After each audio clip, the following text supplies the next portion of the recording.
he has withstood withering attacks by people that wanted to break him and have him do their bidding. He resisted it.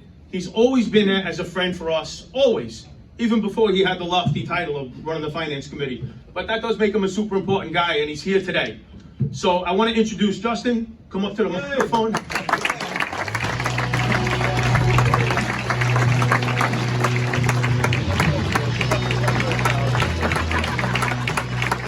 If I could have thought of 5 more minutes worth of things to say, I would have done it, but I can't think of anything. So, yeah, thank you. Thank you. Let's give it up for John Samuelson. He's really a living labor legend here. You go back and you read the history books about labor leaders of the past, and then you hear John and you see what he's doing for the union and for organized labor across the country. It's amazing that this guy is walking among us right here, right now, truly. I've never lost an election, and that's because TWU has always been by my side, and that is no bullshit. I mean that. Thank you. Thank you. Thank you. So I come from County Bay Ridge. As John rightly pointed out, I'm mainly Italian, about a quarter Irish. I refreshed my 23andMe on the way here just to make sure.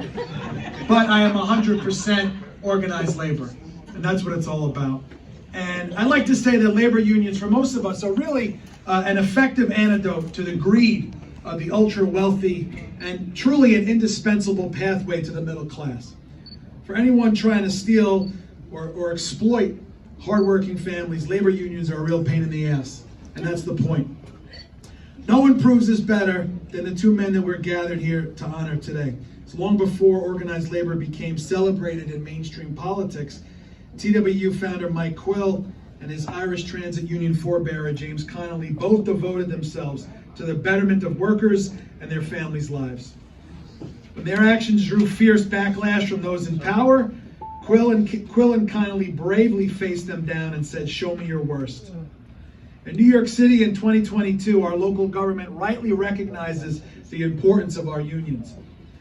We have an administration and a council whose members all agree that unions play a critical role in our city. Union input enables us to make better decisions as elected officials, and economic stability and opportunity for workers make things better for us all. Even if you're not in a union, the existence of unions make your life better. That's the truth. Candidates for office often wear union endorsements like badges of honor. And I've been, like I said, beyond proud to earn the support of TWU and many other local New York City unions in my elections and my races. It's not something I take for granted. Today, no one should have to give their life for this basic recognition, but we all know that wasn't always true.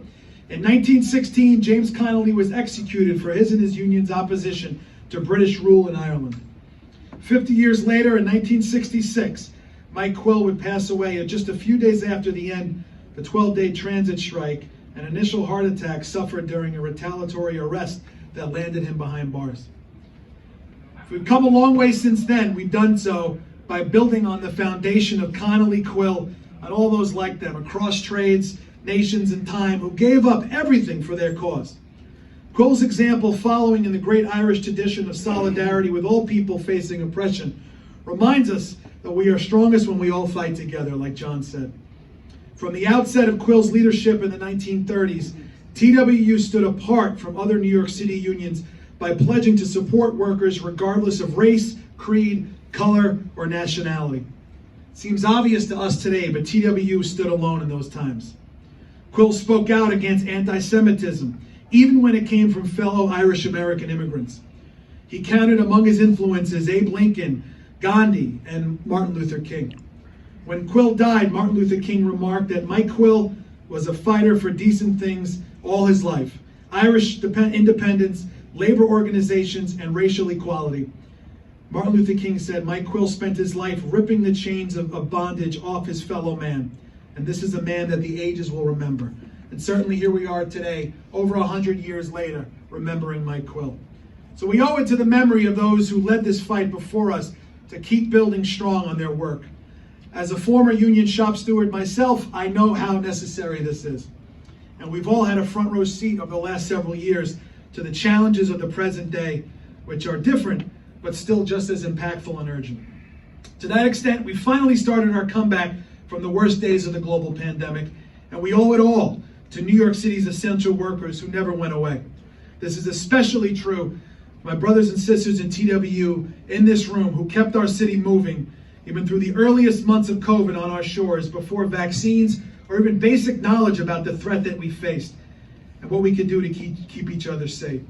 Through sickness, uncertainty, and loss, transit workers and TWU were there to make sure the city stayed functional and moving every step of the way, and we're not done counting on you yet.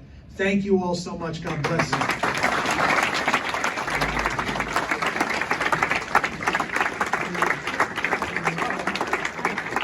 Thank you so much. This really means so much to me. Thank you, TWU.